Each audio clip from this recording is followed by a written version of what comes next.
The Fed has 12 regional reserve banks spread throughout the country, but there's more to it than that. Right. The Federal Reserve is made up of three major parts: the Board of Governors, those reserve banks we talked about, and the Federal Open Market Committee.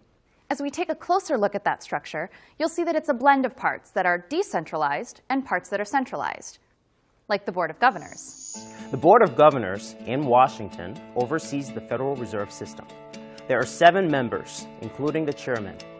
Members of the Board of Governors are appointed by the President of the United States and confirmed by the Senate. They serve 14-year terms of office. Specifically, the Board of Governors oversees the Federal Reserve System and is part of the process for making monetary policy, part of the process for making the regulations and supervisory decisions that the Federal Reserve makes to try to preserve a stable financial system.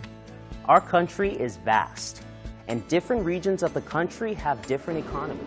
Because of that, each of the 12 reserve banks is different. Each reflects the economy and points of view of its region. And many of these reserve banks have branches too. Staff members stay in touch with local business people and other folks in their communities, and they listen to their concerns. This is how we help small companies. Each reserve bank has a 9-member board of directors. 3 directors are bankers. The other 6 directors are citizens who work outside banking. 6 directors are elected by member banks in the district. The other 3 directors are appointed by the Board of Governors in Washington. Of the 3 directors appointed by the Board of Governors, 1 will serve as chair and 1 will serve as deputy chair of the board.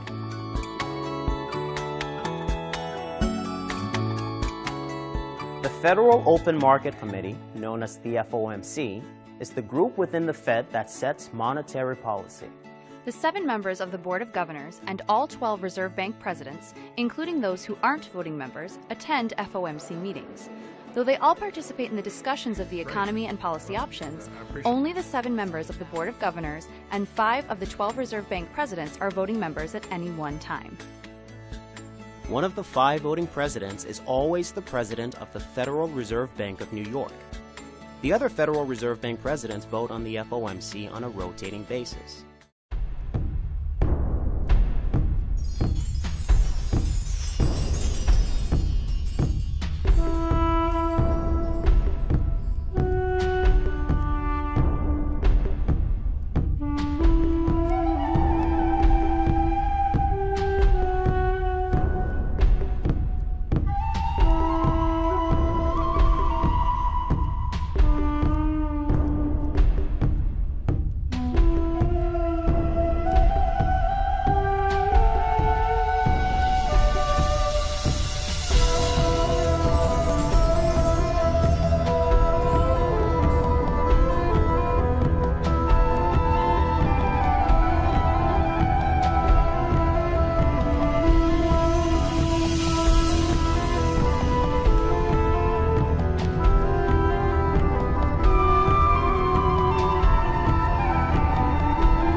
For over 80 years, armored vehicles have navigated Manhattan's narrow streets, carrying millions and sometimes billions in gold deposits in and out of the one Federal Reserve Bank trusted enough to guard almost 1/4 of the world's entire gold supply.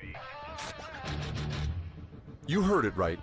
Nearly 25% lives here at 33 Liberty Street.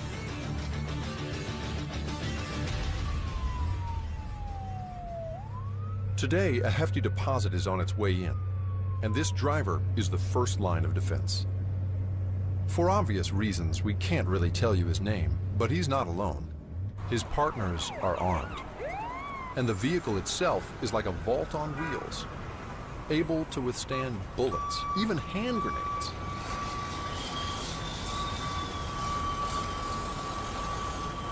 Delivery is a well-choreographed and deadly serious exchange, between the driver and the Federal Reserve's police force.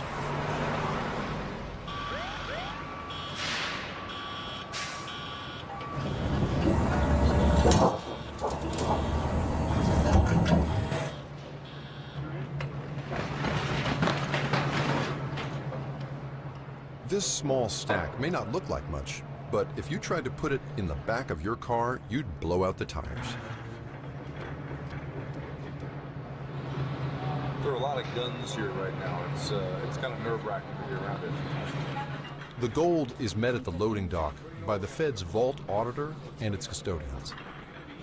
We have over a ton of gold right here, and street value today is over $55 million. Are you still into gold? Like, does gold have an effect on you emotionally, or are you sick of gold? You never get sick of the gold. Yeah, really? It puts a smile on people's faces when they come down to see it, and even puts a smile on our face when we're down there working with it. It just never loses its luster. Our camera crew is making a normally smooth exchange a little hectic. They're obviously a little nervous about it because this is a first. There's not a lot of hanging out with the gold just sitting here. After sorting out who's allowed to go inside with the cameras, they get down to the business of making the deposit.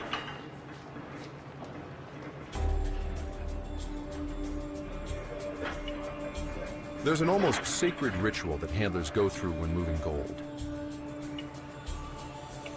It's all very quiet and solemn, no chit-chat or small talk.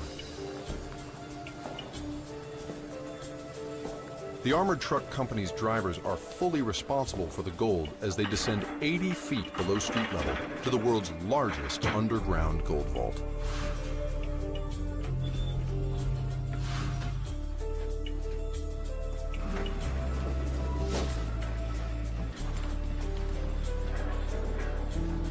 Only at the entrance does it officially become the keep of the New York Fed.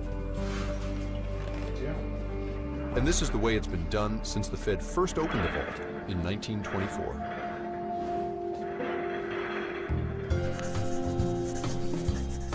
The New York Bank is one of 12 that make up the Federal Reserve System. Together, they're like the ultimate piggy bank, a place where your bankers bank. And if there's a financial panic, the Fed acts as a lender of last resort. That creates a kind of trust in the entire system. So from the beginning, Fed banks were built to look imposing, like fortresses of money.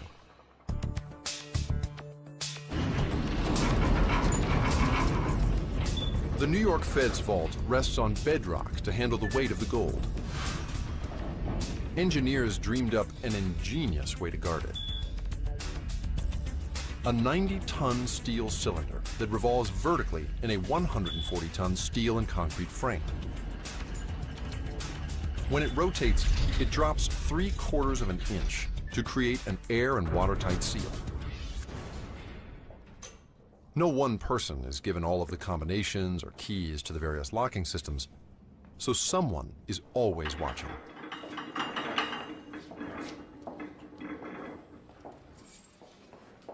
So now there's 3 of you. It takes 3 people to open the door? Yeah. I see. 2 vault custodians and an auditor.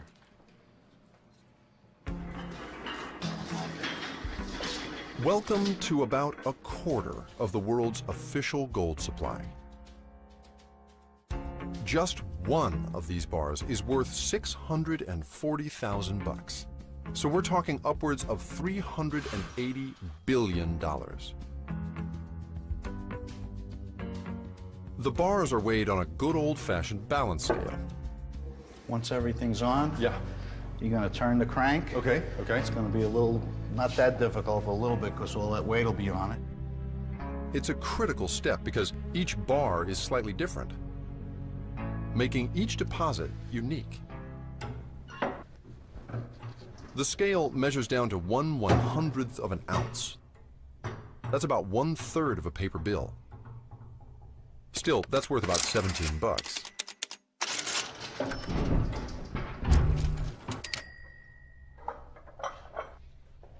Ron here has stood as guardian of the gold for 40 years.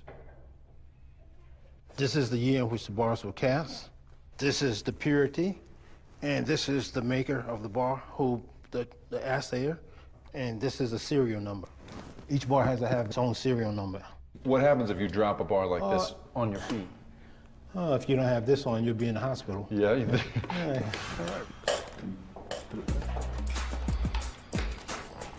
All right, so I'm about to pick up $640,000. That is a life-changing sum of money. Whoa, whoa. It is so much heavier than you think it's gonna be. Gold is very dense. Wow. So whose gold are we handling right now? Country, central bank. Do you know? I mean, can we tell from looking Oh, at no, this? we can't tell. You can't tell me? No. I see. There are rules about that kind of thing. The Fed's discretion and intense security are so trusted that few depositors have ever even asked to see if their gold is still here.